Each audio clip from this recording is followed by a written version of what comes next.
The fall of the Berlin Wall was of tremendous importance. It was not only the beginning of German unification, but it also led to the reunification of Europe, a space that over centuries was a single cultural space. There were two decisive factors that enabled and led to the reunification of Europe, a historical development. The first one was a fundamental change how security was perceived in Europe, including in the Soviet Union.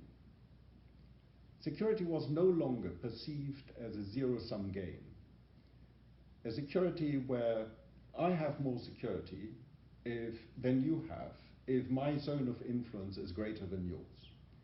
But indivisible security, where security is shared, either we both gain in security or we both lose out.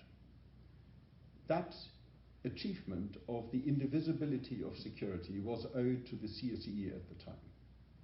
And secondly, there was the European Union that brought democratic principles and the rule of law to Central and Eastern European countries, and thereby bringing stability and prosperity to Eastern and Central Europe.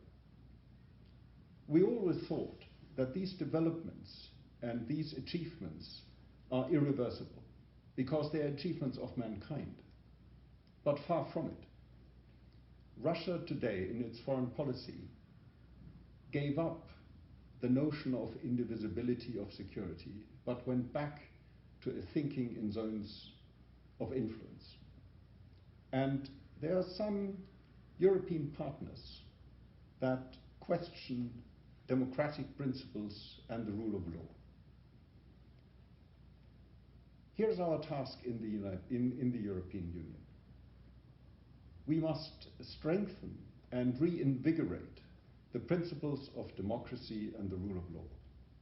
And we must develop a common foreign and security policy that is based on a sober analysis, that is interest-based, and that entails a capacity to act both in political and in military terms. Only then the European Union can survive and can thrive in the future and face the new challenges that are all around us today. It's definitely worth working for it.